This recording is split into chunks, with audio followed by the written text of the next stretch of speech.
The text from my mom read, "Catherine, everyone's staying home because of the ice storm. Christmas dinner is canceled. Stay safe." As I stared at my phone, disappointment washed over me. But I understood Nashville winters can be perilous. Little did I know, this message would unravel years of family secrets and alter my life profoundly. My name is Catherine, I'm 32 years old, and I work as an accountant. Until last Christmas, I believed that I was simply the odd one out, the quiet, career-oriented sister in my lively family. My sister Anna, always adored by our parents, could do no wrong. That Christmas morning, resigned to a solitary day, I brewed hot chocolate, watched holiday films, and convinced myself to stay positive amidst the loneliness. Then, around 3 p.m., as I scrolled through Instagram, my heart sank. A new post from my cousin displayed, "Perfect family Christmas at Anna's. Blessed to have everyone together." Family traditions. Christmas dinner were in full swing. The picture showed my entire family, mom, dad, aunts, uncles, cousins, and even grandmother, gathered around Anna's dining table, all laughing in festive attire. They'd excluded me deliberately. Through the windows in the photos, the weather was clear and sunny. No ice storm had occurred. My hands trembled as I scrolled further. Dad carving turkey, mom arranging cookies, nieces and nephews unwrapping presents. The ice storm was a fabricated excuse, a falsehood to keep me away from their perfect gathering. As realization hit, I felt sick. How many other events had I unknowingly missed? How long had they been scheming to exclude me? The next morning, my phone rang. It was my mother, talking as if nothing happened. "Hey, Hope you had a quiet Christmas. We missed you." The casual cruelty intensified my anger. That moment marked a turning point, even if I didn't realize it yet. Growing up, I strived to be the obedient daughter. I helped with household chores, excelled academically, and even abandoned my dream of attending art school for a practical accounting career, as my parents urged. Meanwhile, Anna enjoyed freedom. When she left college to pursue yoga instruction, they praised her bravery. When I helped them financially, it went unnoticed. I recall an incident that should have awakened me earlier. 3 years ago, when Dad needed surgery, I dedicated 3 weeks to his care. I cooked, managed his appointments and medications, and cleaned. Anna visited once, took selfies, then left for a yoga retreat. Yet, in my parents' narrative, Anna was the caring daughter, while I was just fulfilling expectations. My extended family wasn't better. At gatherings, aunts praised Anna's spirit, urging me to loosen up. My career achievements were ignored, while Anna's yoga adventures in Bali captivated everyone.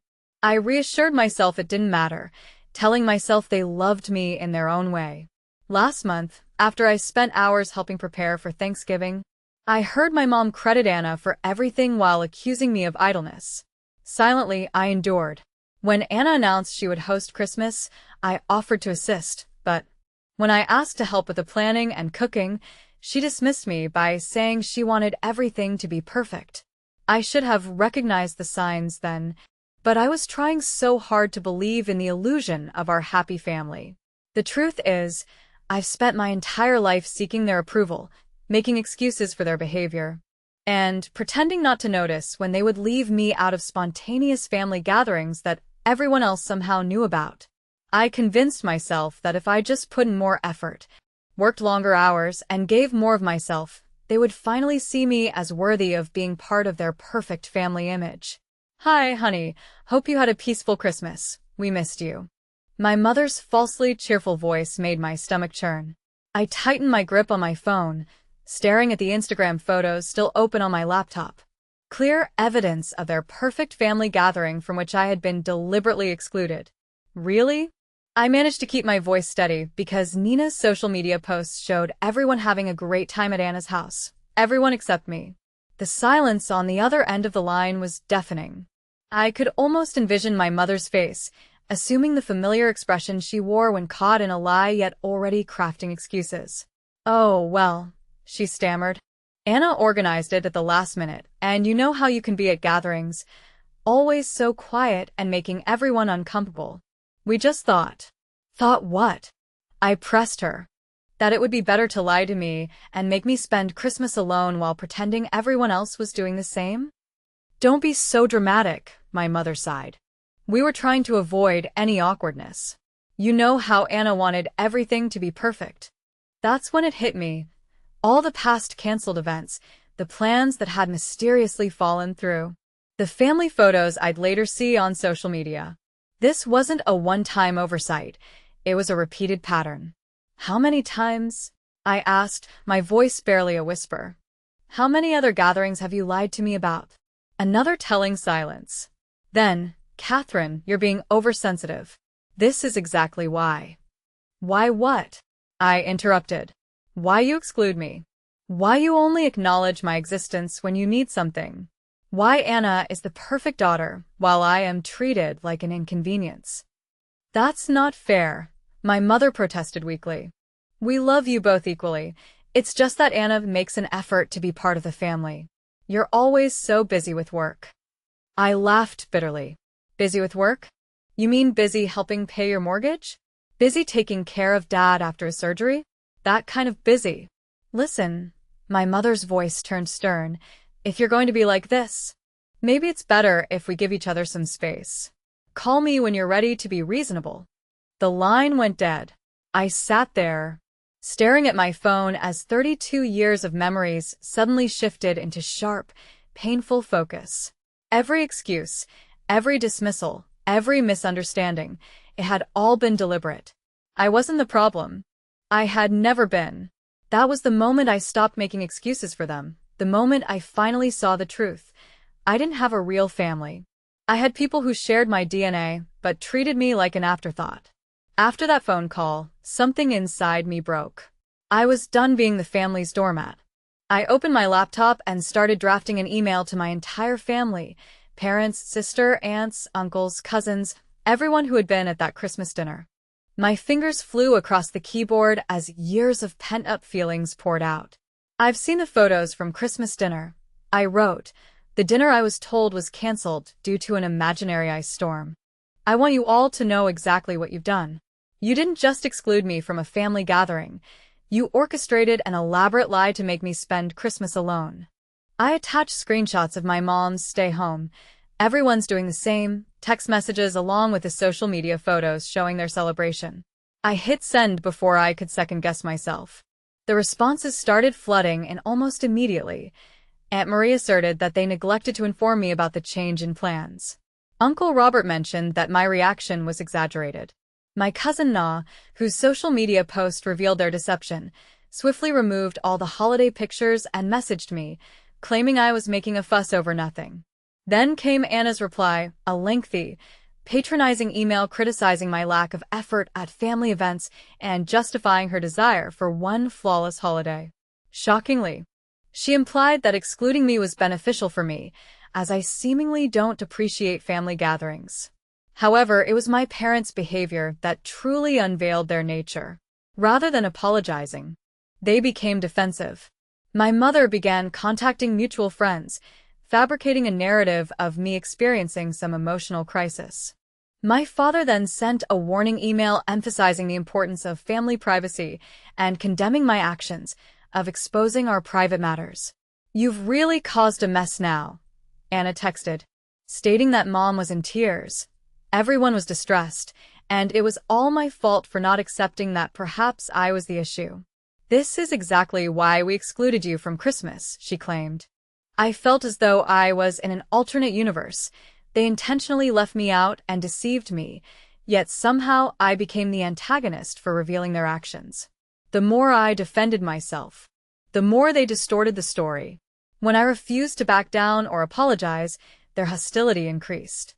My mother began showing up at my workplace without notice, causing scenes right there in the lobby. Anna started posting cryptic messages on social media about toxic individuals and choosing peace over family. My father even threatened to disinherit me if I didn't comply. Instead of intimidating me, their actions only reinforced what I had finally come to understand. This wasn't a caring family shielding itself from a troublesome member. It was a toxic environment desperately attempting to control someone who had finally refused to play by their rules. It was then that I decided to do more than disclose their fabrications. I needed to liberate myself completely from their manipulation. Unbeknownst to them, I was already devising a plan to demonstrate what happens when you alienate the one person who had always been there for them. A week after my challenging email, I was taken aback by a message from Rachel, a former family associate who had stopped managing my parents' finances years ago. "Catherine, I've observed what's unfolding within your family on social media. There's something crucial you need to know. Can we meet?" I agreed, and we met at a quiet cafe downtown. Upon my arrival, Rachel appeared tense, clutching a manila folder. "I've felt burdened by this for years," she hesitated, sliding the folder my way. "Your father swore me to secrecy, but after witnessing their current actions towards you, I can't stay silent." Inside the folder were bank statements and legal documents tracing back 15 years. As I reviewed them, my hands started to tremble. According to these documents, my grandfather had left a considerable inheritance designated expressly for my education and future, close to $300,000, money of which I was utterly unaware. "Your father was the trustee," Rachel softly clarified. "He was obligated to grant you access when you turned 25. Instead, he rerouted everything into Anna's accounts, using it to sustain her lifestyle and her failed ventures." The revelation struck me like a physical blow. All those years, I worked overtime for my accounting degree, the student loans I'm still repaying, the numerous times I assisted them with their mortgage.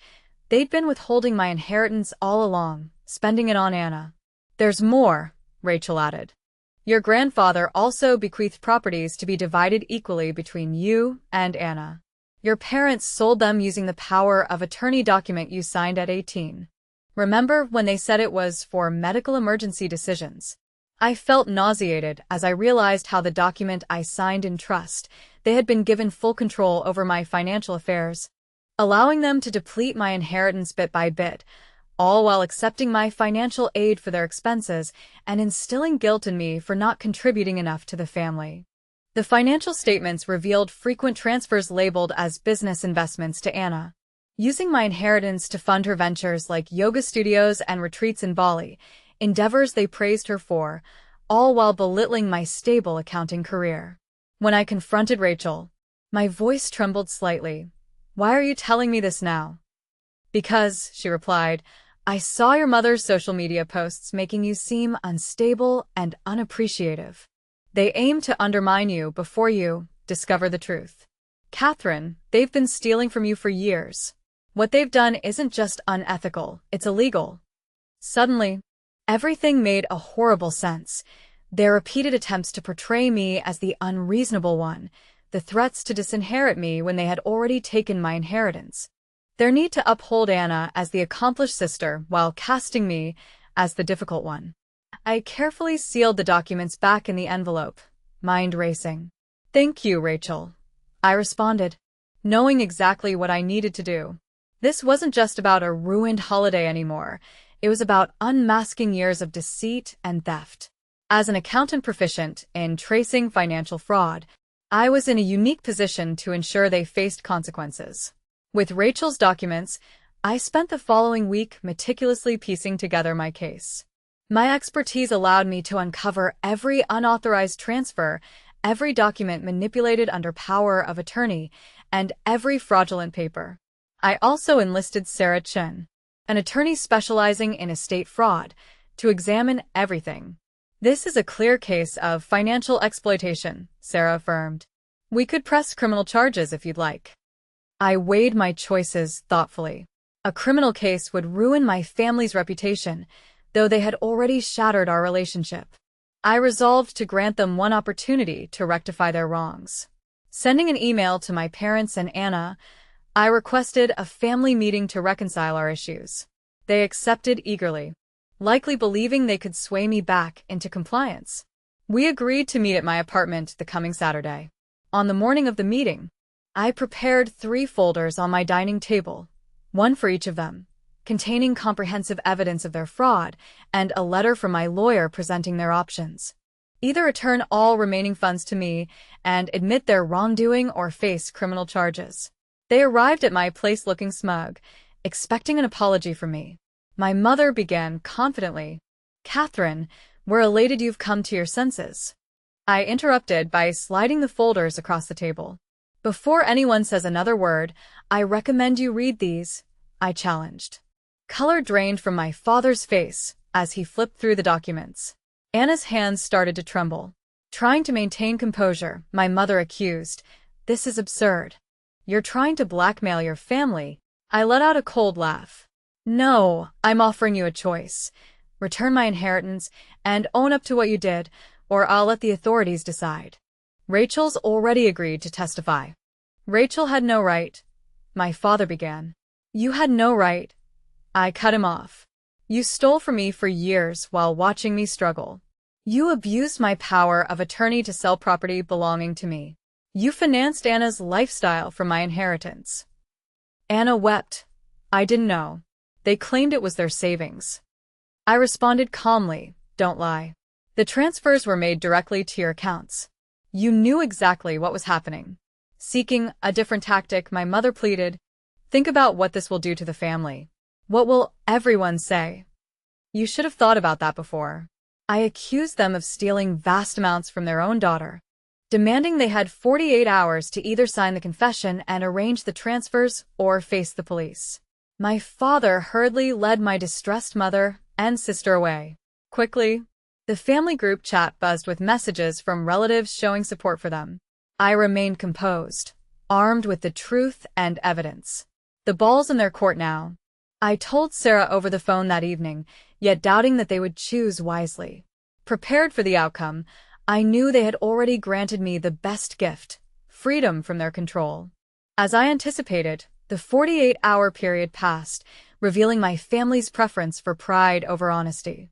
They neither signed the confession nor set up the transfers, instead attempting to destroy evidence by closing accounts, shredding documents, and intimidating Rachel into changing her statement.